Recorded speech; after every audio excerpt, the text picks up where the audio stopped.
guys, what's your inspiration on this film? Well, I got a Pennywise shirt on right now from it. A guy named Bobby came up to me, started talking to me about an idea of doing kind of a clown type movie, but have it be a mime. Like a mime serial killer kind of thing. Well, I started thinking back to we had a long conversation about John Carpenter's Halloween and how no matter what you did, you could run 1,000,000 miles away and turn a corner, and he was just there. You never really see him run. He's only walking, but he's always everywhere. So we talked about sort of that angle. Then I thought a lot about the whole Pennywise, the clown angle, how there's this creature that's from some other place or from some dimension or somewhere that can be anything at any time. So I just took that and stuck it inside of a guy. It's like turducken. A thing inside of a thing inside of a guy. For me, I guess it's different. From my side of things, you guys get to talk and you get to do all this stuff. I can't say a word because I'm a mime. So there's times when I just want to be like, no, that's wrong, or we need to do this, or we need to do that. The camera's rolling, I can't say it. So for me, it's about the physical acting, which I love, but I'd never really done it before. I mean, the best part about it is you're quiet. I've done it with it's like you've done a lot. I had a hockey mask on, so you didn't see my face. But I got to talk, so I got to be expressive. So this one is literally all about the different expressions that I have, the movements where I roll the shoulders and I walk really slow, and I kind of model that after a combination of really Michael Myers. It's mostly a lot of Michael Myers movements with the facial expressions of every horror film and every monster that I've ever seen in my life. And then I've got my wife going, "Your face isn't creepy enough. You need to make your face scarier. You need to be creepier." And I'm like, "Are you telling me I'm ugly?" But anyway, saying that, and I've got those Dead-Eye zombie contact lenses. Yeah. Those are not my prescription. I can only see so much of you guys. Oh, really? Really? No, I had this horrible stigmatism, and they no longer make these contacts for people's stigmatisms. So it's my eye prescription, but without the stigmatism. So this contact is always spinning around.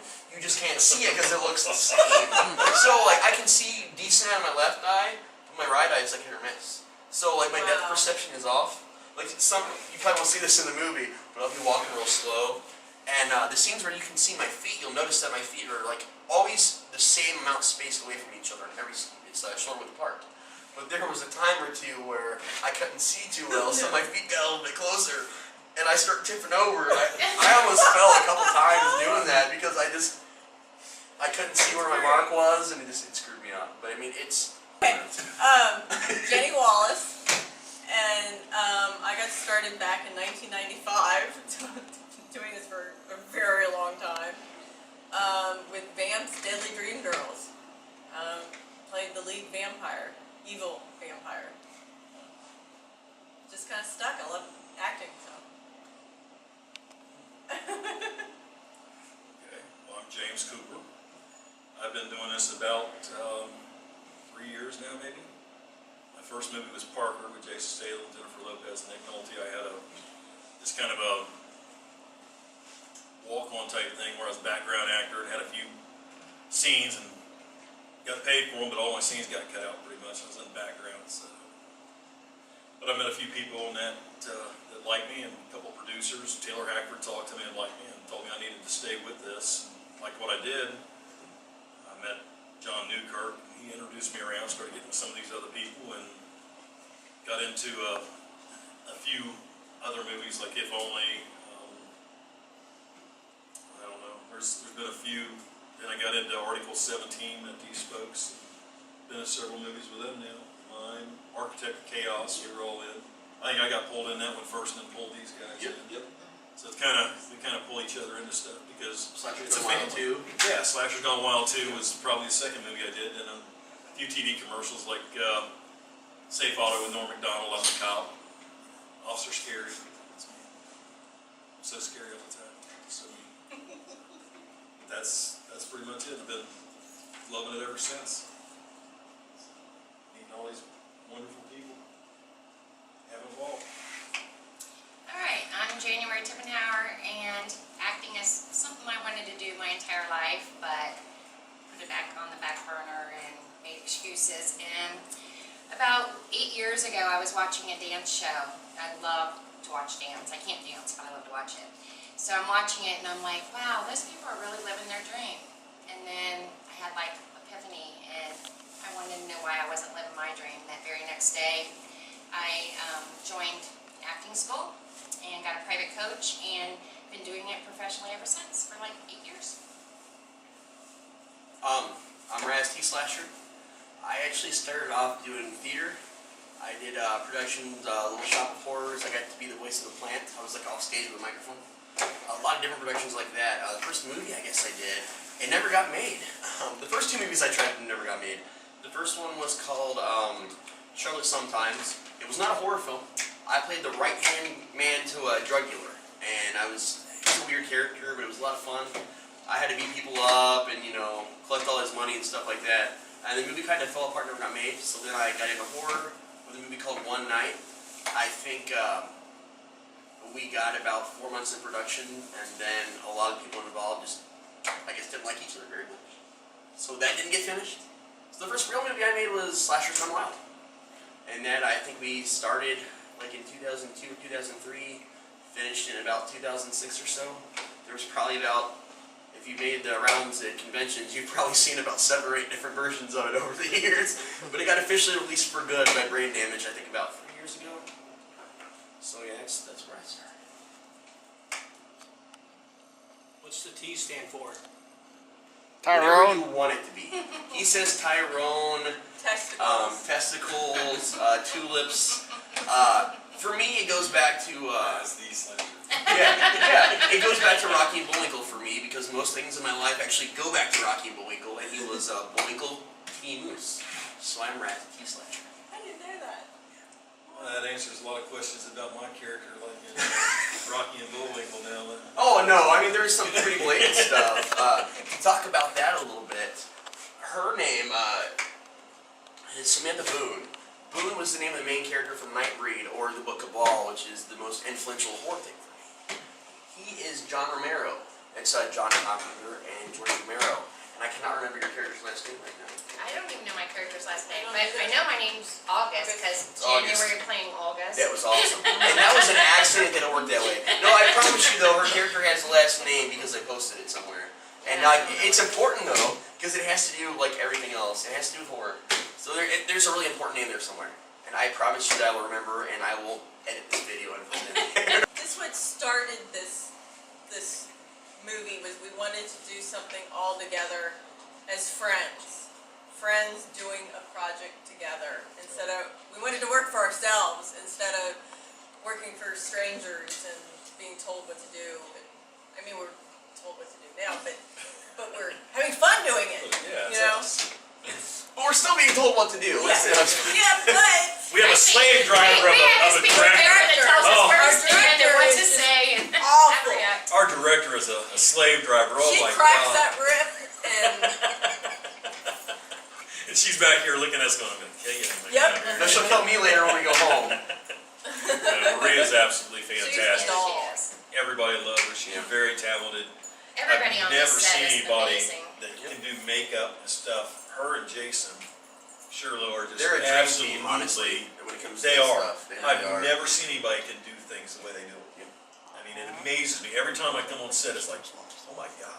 And it's both Jason, because his Oh, son Jason also is, Yeah. he acts in the movie and he's behind the crew and he helps out with a lot of that stuff too. So, I mean, it really is a lot of us are family. But they Yeah. My know the nephew's jokes too. involved, I mean, Don't think they yeah. don't. We've been bloodied up more than we're supposed to be for film. The guy that's holding the camera right Yeah. now, in fact, for this video, he's bad about that. It's That's right. hilarious. I've had blood shot up my underwear, down my pants by this guy. Say, yeah, he's as bad a joker as anybody else. My wife And once. it's made out of corn syrup, so It is. you can imagine that in your hair and getting stuck and trying to walk. It's not fun, yeah. You'll notice how almost none of it splashes on me. I'm just gonna say that now because I have to sit for sometimes like 2 hours a day, anywhere between an hour and a half to 2.5 hours, depending on if we're having any issues, on set or anything. So I have to sit there forever. But when I take it off, it takes me 10 minutes. It's crazy how long it takes in the beginning, and at the end you I just. bet it will. At the end. Yeah. A bucket of blood, man. All right, so tonight we have with us the dashing Bill Miller, who inspired the Wolverine series. Schnick. So you are in the Mime. Tell us about your role in the Mime. I play a homeless man that a group stumbles upon and who reveals a few plot points And turns out that a long time ago I was actually the mayor too. Ah, and so what is going on with the mayor these days? The mayor is currently living by a fire barrel, keeping his hands warm and cracking on victims of the killer. So his accommodations are less than savory these days. I would say so. I think it depends on perspective, you know, because if your perspective is to be free from the confines of society, then maybe being a homeless guy is just up your alley. Yeah, that does sound better. So what's your favorite thing about your character? What do you like about playing the mayor? I think it's fun being the homeless guy. I've got some really great lines. He's kind of a I don't give a crap about you kind of attitude. And plus, yeah, the way that he just kind of peppers his conversation with interesting Scooby-Doo clues. So you guys have any favorite moments that we've done so far in this movie? I mean, we're almost done filming it now, so we've done a lot. I think one of my favorite is, I don't even know why this was the favorite, but we were all running in a parking lot trying to get away from you, but you were hidden in the woods. And we knew that, but we didn't know where. So it's like we're running and we didn't know when he was going to jump out.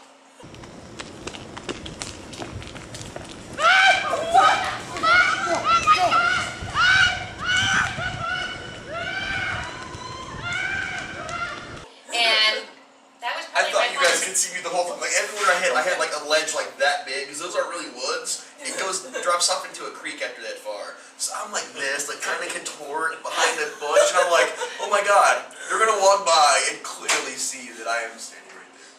But every time they do. Yeah, So we that didn't was know. surprising. Yeah, that was fun. And also, when the real cops showed up, because the That was screams were so cool. real, that was pretty cool. It was scary for me because I'm standing there all screwed up. Yeah, With a with a 10-inch knife. knife. Yeah, I And mean, they that's pull up, and what I'm just like. And I was trying to tell them that it was a prop knife. Yeah, that was but the whole fake. thing And I was- could, instead of saying it wasn't sharp, I kept going, it's sharp, it's sharp. And the whole thing was, I'm standing there in a cop uniform, they're looking at me like, who the hell is this guy? That's not our uniforms. And I'm like, it's a movie. I'm a retired cop, had to show them my ID, and they're like, oh, okay. Yeah. But he's standing over here with his big knife. And I'm thinking, oh my God, It's sharp. It's sharp. It's sharp. It's sharp. It's like, And it's not. shut up. That was kind of, that was awesome. That's fun. What was your favorite part? All of it. Trying to film in the thunderstorm. Oh my god, that was hell. That was. I did not It's think good we shots, could do I it. did. I didn't think we could do it, but it was just pouring down rain. It rained really, really hard. Security's here. So tell me how everything went tonight. It was tough, but we pulled through and made it all happen. So we should be good. What was your favorite part of the night? My favorite part was actually dealing with the storm, believe it or not. Yeah. We ended up getting some really good footage of some lightning strikes right while he was moving and walking around, so it was pretty good. Is there anything that you wish you could have got in tonight, or? I wish I had more angles and some things, but that's what you gotta deal with when you're an indie filmmaker. You only have so much stuff you can do. You think you'll do some reshots, or wait till you look at the footage? We'll wait to see what we got and go from there. It's always possible to have to do a reshoot. It's not uncommon. So that can happen at any time with any scene. But hopefully we got what we needed in the can. All right. So overall you're pretty pleased with the I'm way pretty everything- pleased with how today went. I really thought it would be a lot more difficult, so I'm really happy. All right. Thank you. Yeah. I mean, And poor Erin tried to get our scene inside the car, and she was all scrunched up in a ball trying to get, yeah. We had to make Trying some to change changes between because rain. like there's nowhere in the script that calls for rain. So No. when things like this happen, you got to choose: do we push back production to make it take way longer than it needs to take, or do we find a way to adapt? And you know, we went back and forth. Like the first hour, we knew it was going to rain because I remember I was in there getting my makeup done, and me and Jason were back there doing that, and everybody else is, you know, they're talking about the storm, and we knew a storm was supposed to hit, but it wasn't supposed to hit there until like way later. Yeah. So when it hit, immediately, like, I'm freaking out. Like, I lost it. Like, I didn't know what was going on or why we Yeah, it were was doing kind of this or intense. that. It wasn't It was just a intense regular day. rain. It was No. downpour. I mean, literally, we ran Lightning from the car everywhere. to the front door, and I was drowned like a rat. Yeah.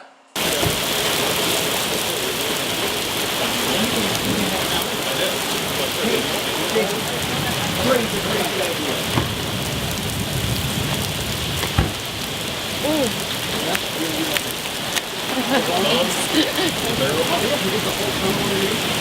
overall, you guys pretty happy with everything, the way everything went tonight? Oh yeah. All right. Even though we had a nice big rainstorm we sat through, but Made it better. that was cool. Made Nice it much better. lighting effects, you know. Yeah. But we worked through it. I think that may be one of the good things, one of the best things. I think where it actually Raz turned out in your favor, yeah. Well, Razwin came up with, like she was saying, when Raz sat up with the lightning in the background, that was... Yeah. Should look good. Yep. Hey Raz, tell us how everything's going so far. Tiring. I will have killed 4 people in one day. That's my record. 4 people in one day. I think it looked really good. I got to throw a heart at somebody, which wasn't planned, but it was funny. Fire looked great. The scene actually where we set the bomb up looked way better than where we were originally going to do it. We kind of freaked out about the storm a little bit. We thought it was going to screw shit up, but it turned out it actually added a lot of really awesome stuff. There was a couple of really good scenes. Like I was getting off the ground, there was lightning behind me. I heard. I don't know. I haven't seen it. Yeah, there was. But overall, I think the storm, as stressful as it was, kind of actually added a lot of production value to the set. Usually, it only storms when you don't want it to, and it ruins everything. But in this case, it kind of it chose that right moment. And as you can see now, it's already stopped raining here in Ohio. Because if you don't like the weather, wait about 10 minutes and it'll be different again. Right. But yeah, we just got fuck Sebastian's face up real good and make some cuts and do some other things I can't tell you about until you see it. And then we're done for the night. It's one of our earlier shoots, I think. All right. But yeah, woo! I think one of my favorites was the ad-lib scene that we did where you come out and I see you for the first time since you came in, and I actually fire the gun at you. No! There's no way! No! Because I know how you are, and for you to even let me hold a gun toward you really said a lot to me, and I was like, man, I gotta make this really good because this is really intent, and you know, I gotta get this right because I'm not gonna put you through that more than once. And so he had to stand there with a blank gun, and what you may not realize is the blank gun actually has a fire come out, and The bullet, the you know, shell decks, and I shoot 3 rounds at him, and he stands there the whole time. And as I shoot, I can't move the gun from the time I shoot to the time he's gone to the time I come back. So I had to stand just like this the whole time. he did for a So little it bit. was. And that was another accident scenario because we had all these series of scenes set out. We were going to do your death that day. You know, the ending scene sequence with me that day. And no, the something that happened. It was a perfect storm of screw ups. One, me, because when I was writing these scenes, it was the first time I was really trying to be ambitious on what we could film that day, and we had like 3 death scenes, a body discovery, and my death scheduled for all in one day. We started losing light. The whole sequence where you guys are talking to the couple in the park, the horror film buffs or whatever you call them. You know, that whole sequence ended up taking a lot longer than we expected. And it was just a lot of little things. And then we realized, you know, we could have stayed. We had another like 2 or so hours of filming left that we could have done that night. But we realized that the next 2 scenes had to be in order for continuity. Because you can wear the same clothes, the same rips, but blood splatter? No. Blood splatter has got to be exact. It's really hard to repaint that on because you're not going to get the same depth of the droplets, and it's different. So we knew that we had to keep those 2 together. And so I remembered I'm freaking out, wandering around, pulled you aside, I pulled Dan aside, I pulled her aside, I pulled my wife Maria aside, and I was like, what can we do? And I sat down and the last conversation was with him, and we wrote this whole Can we do this? He said, what can we do? And we just kind of sat there and talked about it and came up with it. And my favorite part really is, I mean, it's just, we talked about it, it's filming with family, because no one we work with is a friend anymore. Even the people that only come on and we only see for a day or 2, we are now working with them in other projects. They aren't attached to this one because we had such a positive time with them. So it's, I mean, and anyone that dies in this movie will probably be in the other movies in some capacity. Either you'll see them from behind, there'll be a cut scene that they'll be in, or, you know, they're on the crew. They'll be in makeup looking like something else. Yeah, entirely. That's Yeah, that completely an option. Because when you find the people that you love and you want to work with, they make you want to get up and do this every day, you do it.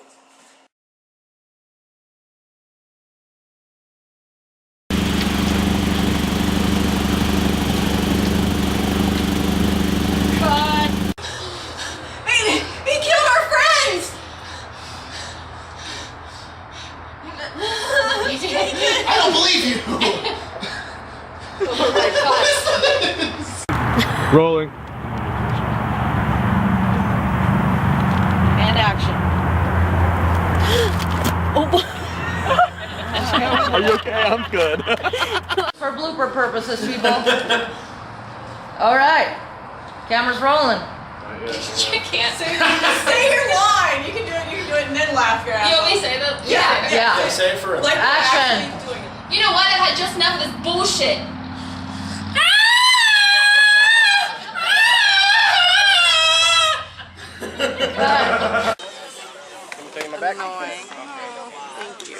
You drop it, you die. Grab her chair too.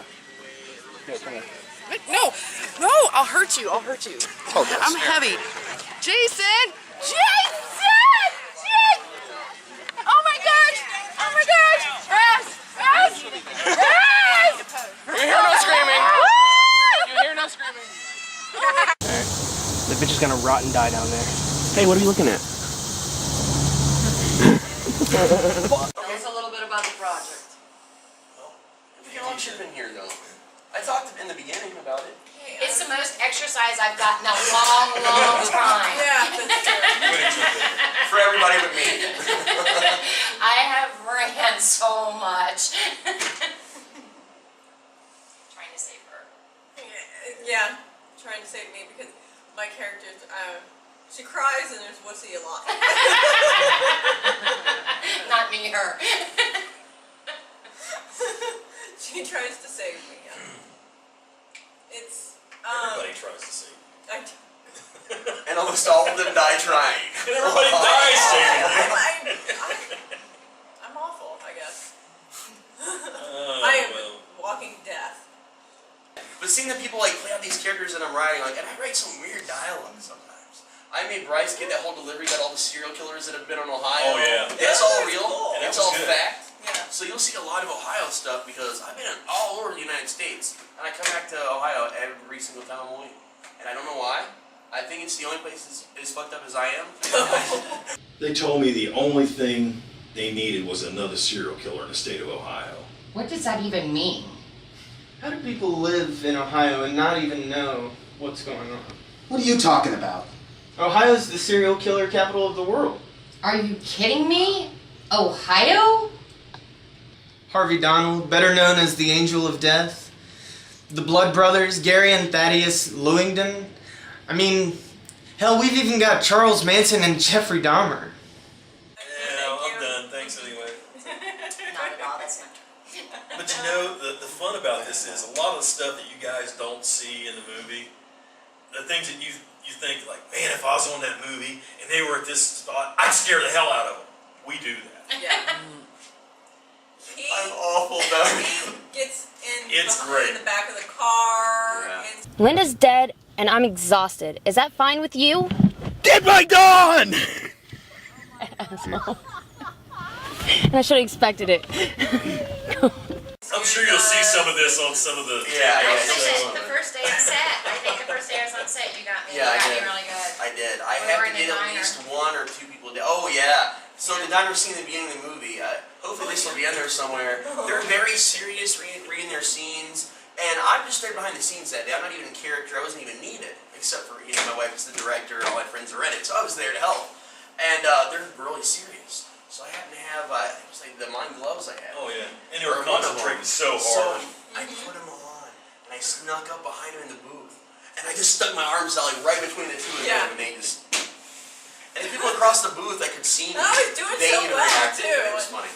I'm pretty sure I said a couple bad words. Now, Oh, shit! Okay, I know I was fucking up a lot, but Jesus Christ! That was your one time. All right, got it. there were a few bad words said during some of those. I feel like I picked on you and Jenny a little bit. Yeah. There was they use my car for their scenes in the vehicle, and the other day I crouched down behind the back of the car, kind of around the side. She went to get out, and I just kind of stood up and she jumped. Then I went to the other side of the car. He realized what I was doing and came up and started talking to him and distracted him. So when she got on her side, I did the exact same thing. Yeah, we're not all right. We're having a lot of fun. It's a game. I've been banned from doing it at home and my parents' home, so I have to do it. So now he's doing it to us. But the whole thing is, we have fun. You know, it's just not. You know, we do a lot of hard work. You know, our stunts we do ourselves. When somebody gets hit, they're getting hit. Somebody takes a fall. There's some hard falls in there. I know I've been to a chiropractor more than once over. But it's fun. We have a good time, and you know, as hard as we work, we play just as much, and it's been like a family.